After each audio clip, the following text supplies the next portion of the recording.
When we first wrote the book, my attitude was probably not the best. Has anyone ever done anything to get God off their back? That was kind of where I was. And I thought, okay, God, here we'll find a few people, we'll help a few people, here you go. And he's still laughing at me. If anything tonight, I hope you realize that God's got a sense of humor, because you're going to sit there and go, why in the world did God pick them? And I've been wondering that same thought. I think, how many of you in the room have read Heaven is for Real? And you've read it, most of you have. Thank you. You got to the end of the book, I hope. You know, writing a book is one of those things that was so completely new to me.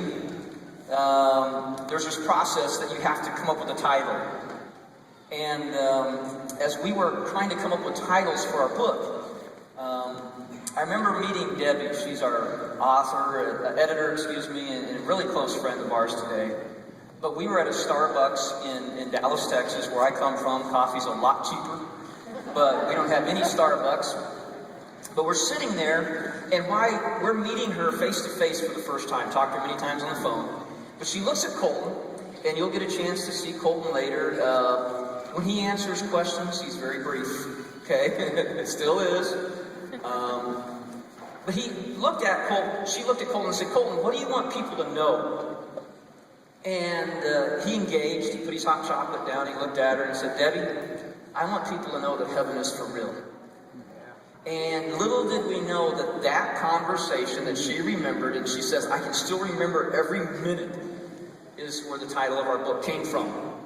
But while we were picking a title, his sister, a lot of people ask, how does Colton stay normal? How do we stay normal when we go home? And he has no grace at home. He's still the same kid. But his sister offered a title. She was very helpful, right? And this was her suggestion. Yes, my brother went to heaven and came back, but he's still no angel. That describes the Burbos very well, let me tell you. Okay? Dad is not an angel, Mom isn't, a little brother, big sister, and definitely Colton. Aren't you glad God works with strugglers down here? You don't have to be perfect. I mean, think about that. Sometimes we have this misconception that when I get my act together, then God's going to help me. No, God helps you. Then he helps you get your act together. And you don't have to have it all figured out. None of us do. Nobody does without God. I was reminded of that on an airplane trip I took a couple months ago. I was flying from Birmingham, Alabama, I think to Detroit. And now I always have to ask this. Anyone here work for Southwest Airlines? I apologize if you get offended, but it's still the truth, okay? How many of you, even from your seat, can tell I'm a small person? I'm not that big. I fill a Southwest Airlines seat completely, okay? So when you're on a Southwest flight, it can be very uncomfortable if a person who doesn't fit the seat next to you sits next to you, right? Okay, I don't believe this is carnal, this is just honest, okay? But my wife was sitting in the window seat, I'm in the middle seat, there's the aisle seat, and then the other row on the other side, and I'm so tired. I have got to take a nap. And I'm getting pretty good at falling asleep on airplanes now. I've had to learn how to do that, but I can do it, let me tell you. But I'm sitting there praying, God, please let someone small sit next to me. Please let someone small. Now, how many of you have done that too? Okay?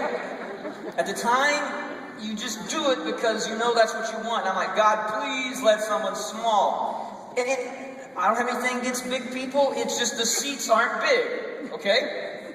And the plane was filling up. They said, this is a full flight. I didn't know who was going to sit next to me. Finally, we're at the next, almost, I think, at the back of the airplane, this young lady comes. She sits her purse down on the seat, puts her stuff up on top, and I'm like, she's small. Okay, I'm going to do that. Next thing I know, I'm already, got my little neck pillow. I'm about to sleep. And my wife elbows me. Todd, take a look. And I'm groggy. I mean, I was about to sleep. And she elbows me, and I look to my left, and here's this lady. There's people on the other side of the airplane. I look back. It's an airplane.